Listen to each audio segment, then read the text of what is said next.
This podcast was produced by OAR FM Dunedin with support from New Zealand On Air. Hi, welcome to Diversity Dispatch, your local queer and rainbow podcast. Hello. My name is Miles, and I am alone once more. And Samuel is not here yet, so I'm just going to start, and he's going to walk in at some point. Happy Pride Month. It is Pride Month. It is also Fringe Festival. So if you're listening from Dunedin, make sure to get in and explore some of those events. I myself am not performing in any Fringe events, but I am doing a few things for Pride Month. And there's a bunch of gay stuff, lots of gay stuff going on. So make sure to check it out. I can't be bothered listing it all because there's a lot of it. But definitely check out Dunedin Pride's website. They've got a calendar that is listing all of the events that they know about, which is really helpful. And you can actually, if you're perhaps you who are listening as part of like an organization or just an individual running an event or something, you can submit it to the website and they will add it to the calendar. So that's really cool. It makes Pride activities way more accessible for the general public, and I think that that is really cool. So I don't really know what I'm going to talk about today. I've had a really chill morning. I haven't been doing much, but I've got like a packed afternoon. So I was like this morning thinking like, oh, what should we talk about on the pod? I don't know what to talk about on the pod, as we usually do. Because it's not that we don't try. It's just that neither of us can think when it comes to topics. But I drew a little sunflower on my notebook because I was writing out a shopping list. That's right. I write shopping lists in pen and paper. But I was like just like doodling because I was bored. And I drew a sunflower and I thought, have we talked about flowers? Because I love flowers. Flowers are so great. I don't think I have a favorite flower, but I like lots of them. I think sunflowers are really cool. And I think that more people should have them as their favorite flower because they are just superior. A bit of a hyperfixation for me is the Chernobyl incident in 1986, right? And I see all these posts because my social medias know that I love that stuff. But I keep seeing this image of like this double-headed sunflower, and it's like, oh yeah, the Chernobyl sunflowers are like growing like this, and everyone's like freaking out over it. I am actually about to fact check that because I don't know how much I trust that. But I believe it is true that sunflowers do absorb probably an insignificant amount of radiation. I'm going to be checking that right now. Radiation and sunflowers. Okay, evworld.com. Sunflowers do not neutralize radiation. What? Hang on. Okay. Nature Sponge.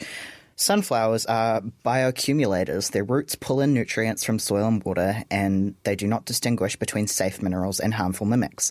Isotopes like cesium-137 and strontium-90 resemble potassium and calcium, so the plant absorbs them and stores contamination in stems, leaves, and seeds. This makes sunflowers useful for limiting the spread of fallout through groundwater and food webs. So they do consume radiation, but not safely, and that's why you see the screwed up sunflowers, I presume.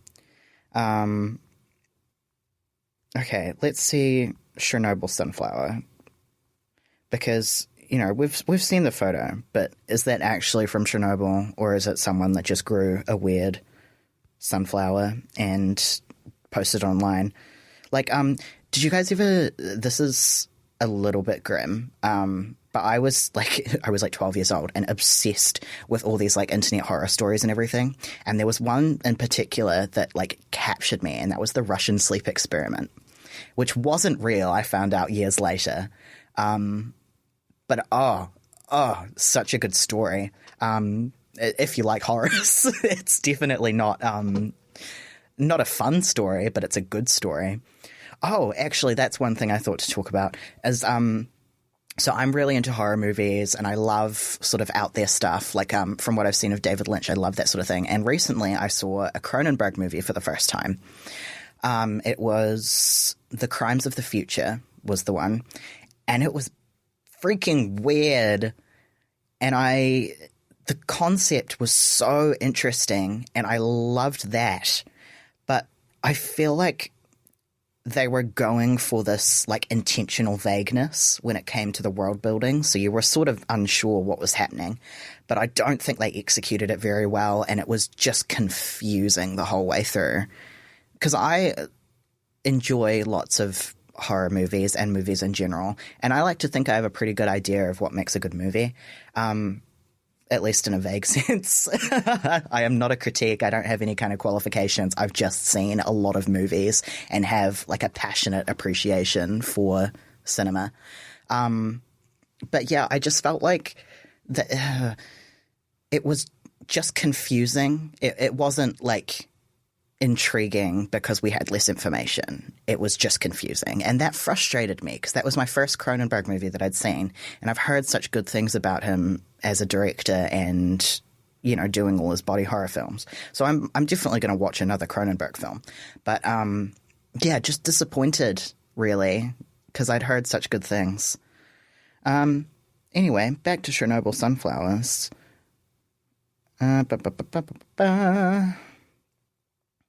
Okay, full disclosure, planting sunflowers will not suddenly solve all your nuclear nightmares, but the flowers do something pretty cool to help clean up the environment. Okay, so I'm seeing these pictures of sunflowers, and they don't look all mutated like that one that we've all seen. So I think that was just lies.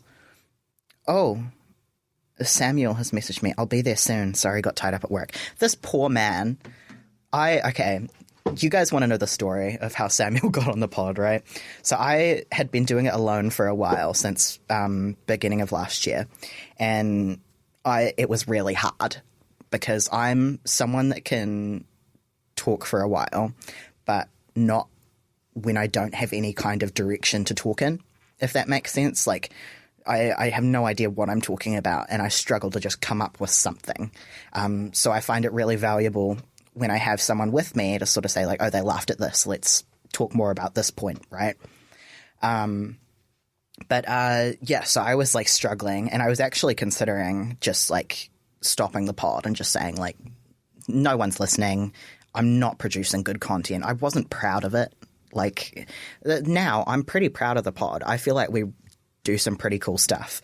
But hi, look who just came in. I just came in. You just came in. I'm just telling everyone about how you wound up on the pod. Oh, what is that story? You don't remember? That makes sense, actually. Well, I do, but I want to hear like your side of it. Okay, so we were drinking one night at a mutual friend's place, and I was just talking about life, and I basically was like, oh yeah, I'm doing this pod, but I'm thinking about stopping it because I'm like really struggling. And Samuel was like, you run a podcast? At this point, I'd been doing the podcast for probably over 6 months. And this guy just had no idea. And then he's I'm kind of oblivious to a lot of things that are going on in people's lives in general. So, yeah. Yeah, no, I'm just teasing. I think it's funny. But he was like, I want to be on a podcast. And I was like, ha, you do? Like, I just pounced on him. Like, you should come on the pod. You should guest on the pod. And then after the first episode, I was like, how did you find that? Do you want to come back? Do you want to maybe stay permanently? Do you really? Please, really? Please save me. Because I've just been describing how difficult I found it working alone. and I'm guessing you started that because you started doing today's episode alone. No, I was actually talking about Chernobyl at one point. Oh. Because it's like a recurring hyperfixation for me, and recently I went back into it, and I like watched this whole, and I actually watched some stuff about the Fukushima incident as well, because I actually don't know much about that. Oh yeah. I watched a thing about that recently, actually, as well. Why were you thinking about that? Well, I just watched a YouTube video that did a little bit of an explainer of like what happened and where all the failures So did were. I. Yeah. Huh. What one did you watch? Just a really like overly simplified one that was just like a like cartoon kind of. Yeah, I want to find it and see if we watched the same one, because that would be so funny. Yeah. It won't be too far in my history, I don't think. What have you been up to while I find this? What have I been up to? I've just been flat out with work, and I've been forced and convinced to join CrossFit. I've become one of those bros. You do CrossFit? I think it's CrossFit. So what is CrossFit? I think it's CrossFit. I don't know. Well, what I'm doing is probably... What are you doing? Yeah. Basically, it's a group fitness class, and the personal trainer takes the infographics show. It might have been the exact same one. Yeah. Yeah. Yeah, because I just watched their Chernobyl meltdown explanation, and then I watched their Fukushima meltdown explanation. The more we know. Isn't that funny that we saw the same thing? That is so crazy, because, like, I don't think in general we watch much of the same stuff. We don't. No. And that's also like just like a very niche fixation of yours, obviously. Whereas for me, I just like watch random. Your phone heard me at some point and was like, Great minds. Yeah. I was very disappointed at how inaccurate the Chernobyl HBO series was. Oh, right, yeah. People said it was really good. Oh, it's amazing. It's an amazing watch, but it's not accurate. Oh, right. Like, the depictions of radiation sickness weren't that good, and they really oversimplified the whole situation, which you kind of have to. But do you have to do that for a series, though? Yeah, I said that, and then I thought, wait, no, because this whole thing, you could have just retold the whole story accurately, and it still would have been horrifying. Yeah. But instead, because, like, the scientists that handled the aftermath, right, there were tons of them, and yet in the series they simplify it down to Valery Legasov, who is the man who recorded all the accurate information and leaked them from the USSR, and then removed himself from the world because he was dying of cancer related to the radiation exposure. Yeah. But, like, they didn't have to oversimplify it. They could have just told it accurately, I think. Yeah. Because, like, when it comes to, like, a TV series, you've got, like, that leeway. You've got that more time to actually, like, go into things. Whereas, like, if it's a movie that's, you know, an hour and a half, 2 hours long, obviously you have to cut things down. But if it's a TV series... I mean, it does depend, because this series was, I believe it was, like, 8 or 9 episodes, but they were all, like, an hour, 10 minutes long. Yeah. Like, they had How long did the actual meltdown episode... Like the actual incident take? So it started, I believe, about 1 a.m. Yeah. And the actual meltdown only took place over a few hours, like the initial explosion and everything. Yeah. But the cleanup took years and obviously is ongoing even now. Yeah. But yeah, the actual explosion only took place over a few hours. So yeah, they definitely could have gone into a more accurate storytelling with only a couple of hours of... I mean, in the series, they do cover all the way from the explosion to years later when they're doing the criminal trial for, you know, who was responsible for the accident. Yeah. When really the responsibility lay on people not being informed about what actually was going on in their reactors, because the USSR was like, no, we're going to classify all this information so no one actually knows what they're working with. The RBMK reactor, the control rods had graphite tips which accelerated the reactivity when they dropped them, even though when they dropped them it should have cut all reactivity. So instead of completely stopping, they accidentally gave it just enough of a nudge to go boom. But nobody knew that, because that information about the cutting costs to put the graphite tips on the control rods, no one knew. So everyone like had siloed information, and then like if like one of the scientists knew that that was a no-no, they would have been able to say, actually, let's not do that. If any of them knew that the control rods had graphite tips which accelerate reactivity, they wouldn't have pressed the A5Z button, which is like in other countries it's called the scram button, which is essentially the emergency stop. Yeah. And it drops all of the control rods, cuts off, because the rods are made up of a substance, I think it's boron, that when the radiation is reacting, it's flinging off neutrons, and that's what the reaction is. And the boron rods absorb the neutrons so that it can't hit anything. Yeah. Essentially, you know, cutting the reaction. So you use these, and you've got probably, I think it was like 100 to 300 rods in one reactor. So you can fine-tune exactly how much reacting is happening. And when you drop them all, it's like dead. You've killed it. But if you put in something that's actually reactive... Yeah. Because go boom. Most of the rods, like most of it was graphite. It was just the tips. Yeah. I mean, most of it was boron, but just the tips that were just graphite. the tip. Just the tip. So it does stop it, but just right at the start of being dropped, it spikes. And it spiked too much. If you put like all 300 of them in at one go. Yeah, exactly. Oops. Because they were doing this safety test that should have been completed, I think, about 6 years prior. Yeah. Basically testing that when they drop the power on the facility, that the emergency... Oh, what was it? No, it was the turbines that the reactors were powering would produce enough energy to keep the water pumps going to keep the reactor cool. So they were dropping the energy, and then it started dropping too quickly, so the water wasn't flowing. The reactors were heating up, and then they dropped the control rods, and boom. Boom. Yeah. But this whole process took place over about 2-3 hours, I think. The people running the test were running them off documents that had like crossed out instructions, and they hadn't been briefed on the test because it was supposed to have been done during the day shift.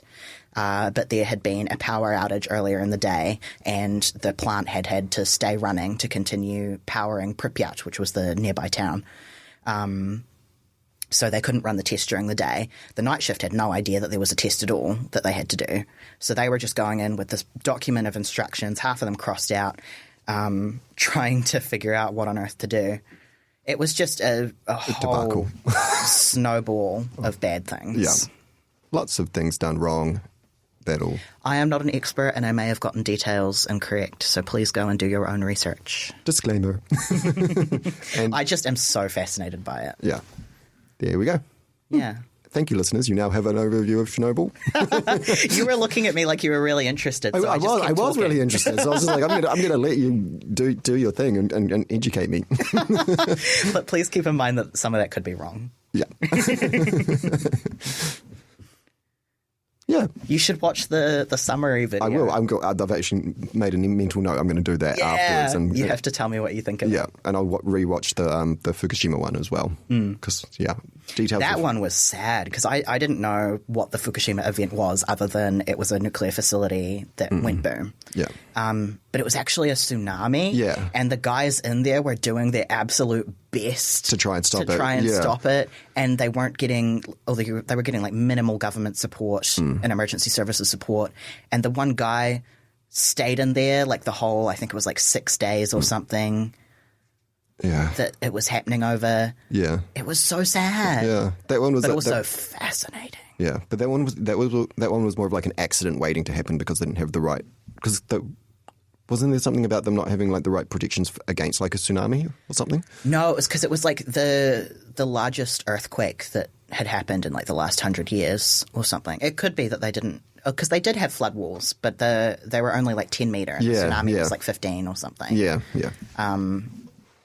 But yeah, just I don't think it was anyone's fault. I think it was just a whole culmination of bad luck. Yeah, yeah. But like the people running it were like going and like taking car batteries to power the facility and keep the pumps running to keep the reactors cool. Yeah. It was like, oh my God, the ingenuity, but also the desperation. And like, imagine being in that situation, like freaking the Well, I'm someone that actually does pretty well under stress. Yeah. Like, I do too, actually, to be perfectly honest. And apparently that's very common with ADHD. Huh. Apparently. The more you know. Not that I'm diagnosed with anything, of course. Yeah. I just remember when I was in the when we had an emergency civil defence situation a couple of years ago. And just was this the big rain? Yeah. Big rain. The big rain. Big rain. That's what we should start calling it. The big rain. The big rain. But yeah, I had to go in there at midnight and like do all the... Oh, you told me about that. And I've never been more on fire in my job. Because it actually feels important. Yeah. And like it was important, but also like, you know, like there were like a lot of people out there were like in that same situation in bunker were like stressing the fridge out. Yeah. And blah, blah, blah. Whereas I was like in my little role going like, no, actually, we're doing this now. I need this information from you. But wait. And then someone else would come up to me and they'd be like, hold the phone. I'm talking with this person. I was like, I was on fire. I was so good. Can we have more emergencies, please? But no one die. not like endangering anyone's health. Yeah, just safe emergencies. Yeah, just like small emergencies. Just itty bitty ones. Yeah, give me more pressure or what? Just enough to like bring my stress levels up to the point where I go, I can do this. Yeah. I like when I was working in hospitality and everything, like when it got really, really busy, I would just like zone in and just be focused. Yeah. And I would just be like pumping out the coffees on the coffee machine and like running the food and everything. And it's like feeling like I'm doing a good job. Yeah. I feel like that's what's missing from day to day is feeling like what I'm doing is important and what I'm doing is good. Yeah. Yeah, I understand that. Yeah. Especially when like if it's not busy, like you sometimes will like, yeah, I know I have some kind of importance doing this, but if it's not busy, you don't feel the... Yeah, if no one else is stressed, it doesn't feel like they care. Yeah. I've been playing Fallout New Vegas. Oh, yeah? And last night, so I'm very, very into it. I've gotten to level 14, and I've played... How many levels are there? So I think, because I've never finished the game, but I think it generally goes to about 30, and then it's just sort of like after game achievements. Or like you can progress past 30, but like 30 is where you really need to be to most of the storyline is complete. Yeah. But I've got, because when I bought it on Steam, it was like part of a pack or something for discount, so I've got like all the expansions and everything as well. So I've got like 1, 2, 3, I think like 4 different like... add-ons that I can go and explore, which I haven't yet because I haven't finished the main storyline, and I want to finish the main storyline before I go and do these things because they take you to a whole different map, right? And you can't go back until you've finished that. And also they recommend that you reach a certain level before you go and do them. Yeah. So I'm reluctantly being patient. But I've been going to the casinos in the game because I've raised my luck stat to level 8 or 9 out of 10. So pretty good. And just like winning all the blackjack. So I've won like 20,000 caps. And like 2 casinos. I love that you can like improve your luck stats. Yeah. And win gambling. 2 casinos won't let me back in because I've won too many. Oh. Yeah. So I've like my own little side quest now is to go to all of the casinos on the map and just win so many games that they ban me. And just make all the caps. All the caps. All the money. Yeah. Yeah. I would be rich in Fallout if it ever happened. How many bottle caps do you have? Are they Nuka-Cola or are they Sunset Sarsaparilla Star caps? Oh, well, they'll be all Spates, thank you. Okay, so they mean nothing. Oh, sorry, this is not a paid endorsement of Spates, by the way. You're just a fan. I'm just a fan. I do have a tattoo of Spates on my... I was thinking about saying that, but I wasn't sure if you wanted to share that on the radio. I'm so sorry, listeners. I'm very... He has a Spates tattoo on his hip. Yeah. What's the word? Like the gayest place to have a tattoo as well. No, because a lot of... Go stalk his Instagram where he takes beach selfies. A lot of gays that I know, they get stars, but they get them like on their chest. The Spates stars? No. They get the New Zealand flag stars, or they get just like generic stars. Do you mean the Southern Cross? Yeah, but it's done like the one that's on the flag, right? Okay, as opposed to like the one on the Australian flag or whatever, you know. Well, it's all based off the actual constellation. Yes, but. Never mind. It's important to me that you know that. Yes, I know that. I am aware. Oh, that reminds me. Okay, there was one time in primary school we had like Olympics, and like everyone got assigned a different country that they represent. I had that in year 6 as well. And my country was Jamaica. I can't remember what I was from, which is weird because we were all like white kids. Yeah. Yeah, we're same with us pretty much. But one person, the team that got New Zealand, or the group of people that got New Zealand, the grandmother of one of them said, "Oh, I'll sew you a real New Zealand flag." Did they screw it up? They made the Australian one. And it was I felt so bad for them because, like, you know, the grandmother had put in a lot of effort into, like, everyone else. Give it to the Australian class. Yeah, but everyone else, like, just had, like, paper print-offs of their flags. Right. And the grandmother made all this effort to make a really nicely sewn flag. And she Was it like a patch to go on clothes? Or No, it was like a big one. Like, you wave it around sort Yeah. of thing for the opening ceremony and everything like that. Did they use it anyway? Yeah, they tried colouring in the white stars with red felt tip, but they were still the wrong shape. It was like, I feel so sorry for them because Oh, well, it happens. But yeah, most of the gays that I know have stars on their either chest or arm. And I have a planetary map on my back oh yeah, that has some stars. Have you seen that?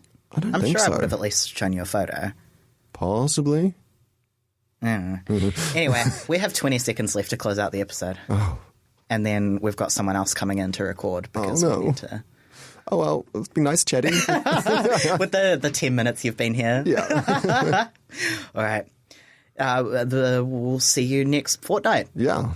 Bye-bye. Bye. Thanks for listening. Diversity Dispatch is a fortnightly show aired Thursdays at 5 p.m. Tune in next time on oar.org.nz or wherever you listen to your podcasts for more queer and diverse content. Over and out. This podcast was produced by OAR FM Dunedin with support from New Zealand On the Air.